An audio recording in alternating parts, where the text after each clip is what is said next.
Fazlı had executed the great genius' unique masterpiece flawlessly. The entire hall was giving him a standing ovation. After glancing at the keys one last time, he stood up and greeted his audience with a well-deserved bow. At that moment, he noticed that only his teacher and the competition judges remained motionless.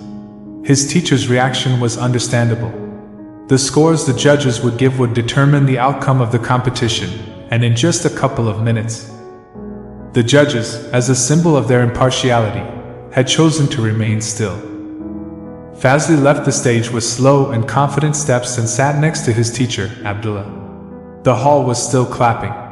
While the scores for the other contestants were announced within minutes, Fazlı's scores were taking unusually long. The competition organizers were beside the judges, trying to figure out what was going on. Fazlı's teacher, Abdullah, also seemed eager to understand the issue and was closely watching the judges' gestures. It was clear that they were discussing something very serious.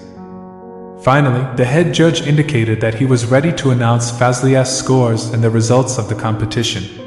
The entire hall fell into deep silence, concentrating on what classical music expert Professor Dr. Kemal was about to say. The head judge cleared his throat and began to speak. Fazlı had not scored high enough to win the competition. His only achievement was a certificate for participation. As the award ceremony came to an end and the hall slowly emptied, Abdullah and Fazlı were heading towards the door. At that moment, the head judge approached them. "Mr. Abdullah, Fazlı, I'm very sorry, you know. The way Fazlı added that 8-note brilliance to the piece was remarkable. My vote was for you, 100%. But the competition rules are very strict. This is where the disagreement with the other judges arose. They wanted the piece performed in its closest form to the original. What Fazlı did was something entirely different from the other competitors." For the first time, an android demonstrated that nuance. For the first time, an android demonstrated that adding such a nuance to a program, having mechanical fingers move across the keys, is entirely different from the human touch. In fact, any masterpiece created by humans can be made even more beautiful. I wanted to learn how you manage this.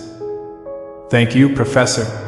Your evaluation means a lot to us, Abdullah said. As you rightly noticed, the software we used with Fazlı was built on a very different principle than the others. I believe, thanks to Fazlı, we've managed to decipher the universal language of music. As Abdullah finished his words, he noticed that the other judges had also lined up to congratulate them. This was undoubtedly a great success.